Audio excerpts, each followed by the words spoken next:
ঢাকা যাইতে আসা যাওয়ায় কয় টাকা লাগে? এগুলো মানুষ যদি আমি সোহরাওয়ার্দী উদ্যানে পাই তাহলে আমার কলজাটা ঠান্ডা হয়ে যাবে, আল্লাহ রাসূল খুশি হয়ে যাবে। তাহলে কথা থাকলো, ঢাকার কোনো প্রোগ্রামে যদি আমি গুনাহগার আহ্বান জানাই, আপনারা সে আহ্বানে সাড়া দেবেন, ঠিক আছে? পাক্কা প্রমিস কইলাম না আর কি। নাম বলে বলে বলতে পারবো যারা সরাসরি ইহুদিদের পক্ষ নিয়েছে, টুপিও আছে, দাড়ি আছে, জুব্বা আছে, আবা আছে, নসিহত আছে, তারাও কোরআন দিয়ে কথা বলে, তারাও হাদিস দিয়ে কথা বলে, সহিহ হাদিসের কথা বলে। ওই হাজার হাজার শিশুকে হত্যা করেছে, নারীকে হত্যা করেছে, আমাদের কলিজায় রক্তক্ষরণ হচ্ছে, আমার ইসরায়েল, আমার ফিলিস্তিনের ভাইদেরকে এভাবে যারা শহীদ করেছে, সেই নেতানিয়াহু ইহুদিদের দালাল বাংলাদেশে বসে কুরআন সামনে নিয়ে, হাদিস সামনে নিয়ে ইহুদিদের দালালি করে আছে না নাই? বলেন তারা কি হেদায়েতের উপর আছে নাকি গোমরাহ? আওয়াজ দেন, কি এরা কি আসল না নকল? আওয়াজ দেন, আসল না নকল? এদের ব্যাপারে সতর্ক থাকা দরকার আছে না নাই? আওয়াজ দেন, আছে না নাই? রাস্তা একটা, আমার সুন্নি ভাইয়েরা যারা আছেন, যারা আল্লাহকে ভালোবাসি, যারা নবীকে ভালোবাসি, যারা ওলিদের পক্ষে, ঠিক কিনা? কারা কারা ওলিদের পক্ষে হাত তোলেন?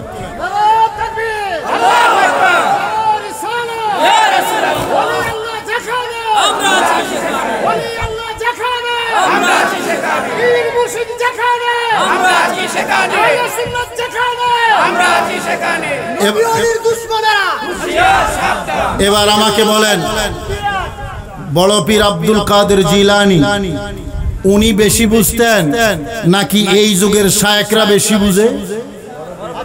আওয়াজ দেন। বড় পীর আব্দুল কাদের জিলানী বেশি বুঝতেন, গরিব নওয়াজ বেশি বুঝতেন। তো এখন যারা শেখ আছে না, আওয়াজ দেন, আছে না?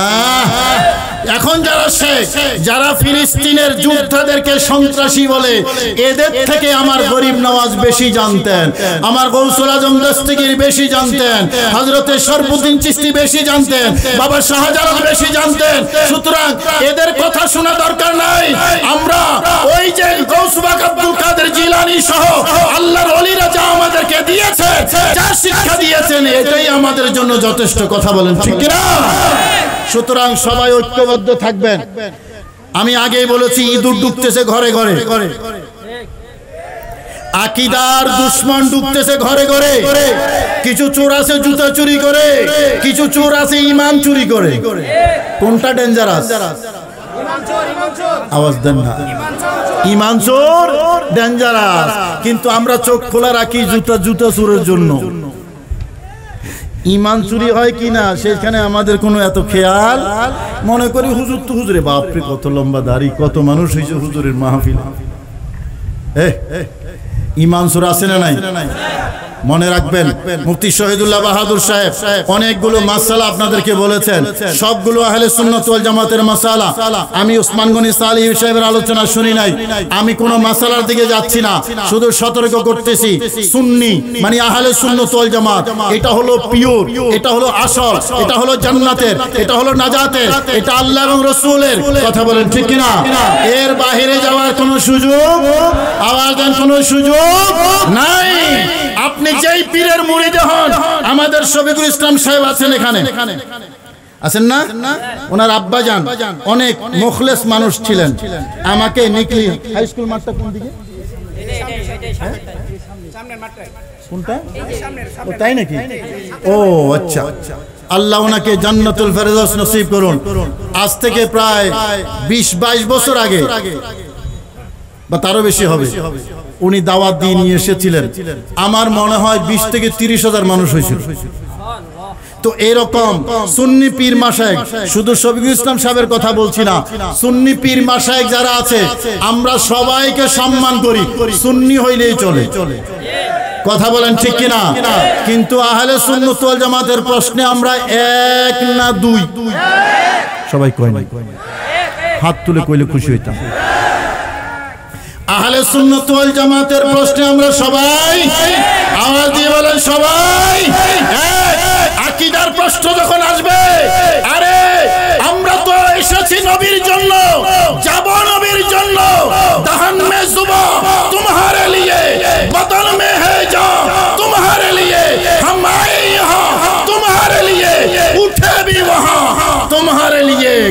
জন্য, আমার কামলিওয়ালার জন্য। কথা বলেন ঠিক কিনা?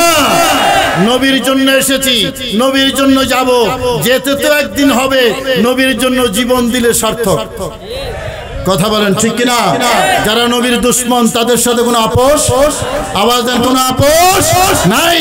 যারা নবীকে ভালোবাসেন, আউলিয়া কেরামকে ভালোবাসেন, সবাই ঐক্যবদ্ধ থাকবেন। আমাকে আপনারা ওয়াদা দিয়েছেন, পীর যার যার, সুন্নিয়ত, আওয়াজ দিয়ে বলেন সুন্নিয়ত সবার।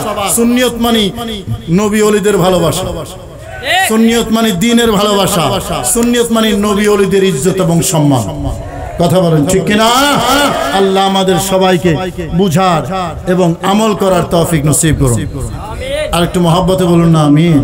আমি এখানে শেষ করছি। যারা আয়োজক আছেন, আমাকে কষ্ট করে দাওয়াত দিয়েছেন, আমি সবার কৃতজ্ঞতা আদায় করছি।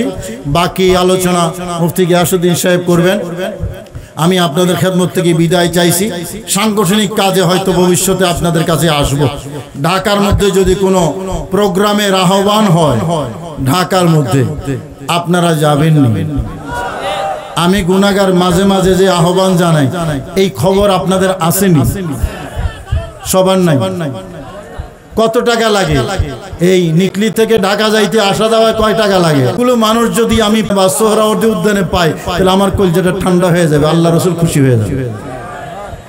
তাহলে কথা থাকলো, ঢাকার কোনো প্রোগ্রামে যদি আমি গুনাহগার আহ্বান জানাই, আপনারা সে আহ্বানে সাড়া দেবেন। ঠিক আছে? পাক্কা প্রমিস কইলাম না, আর কি পাক্কা কইলাম। ঠিক আছে তো? আল্লাহ আমাদেরকে বুঝার তৌফিক নসিব করুন। আমিন। আসসালামু আলাইকুম ওয়া রাহমাতুল্লাহি ওয়া বারাকাতুহু। নাকি বারমাইয়া চান? হ্যাঁ, অরিজিনালটা চাই, ভালোটা চাই। কথা বলেন ঠিক কিনা? যে কোনো জিনিস কিনতে যান, আপনি একটা ফ্রিজ কিনতে যাবেন, আপনি হিটাচি অরিজিনাল চাইবেন। হিটাচি অরিজিনাল ফ্রিজ আছে? ডুপ্লিকেট যদি দোকানদার বলে ভাই এটা নকল, আপনি কিনবেন? তো আসল চাই না নকল চাই? আওয়াজ দিয়ে বলতে হবে, আরো জোরে বলেন, আসল চাই না নকল চাই?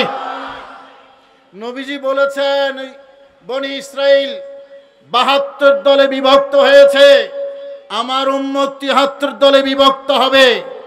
যদিও আমরা বিভক্তি চাই না, আল্লাহ বিভক্তি চান না, রসুলও বিভক্তি চান না, সাহাবায়ে কেরামও বিভক্তি চান নাই, আউলিয়া কেরাম বিভক্তি চান নাই। কারণ আমাদের রব এক। বলেন রব, আঙ্গুল তুলা কোন? আল্লাহ কয়জন? আরো জোরে বলেন কয়জন? আমাদের রব এক, আমাদের নবী এক, আমাদের কিবলা এক, আমাদের কোরআন। সুতরাং মুসলমানও এক থাকবে, এটাই তো ছিল কাম্য। দুর্ভাগ্যজনকভাবে নবীজি ভবিষ্যৎবাণী করে গেছেন, আমি চাই এক থাকুক, কিন্তু আমার উম্মত এক থাকবে না। হুজুর কত দল হবে? বললেন বনি ইসরাইল থেকে বেশি হবে, তারা হয়েছিল 72, আমার উম্মত হবে 73।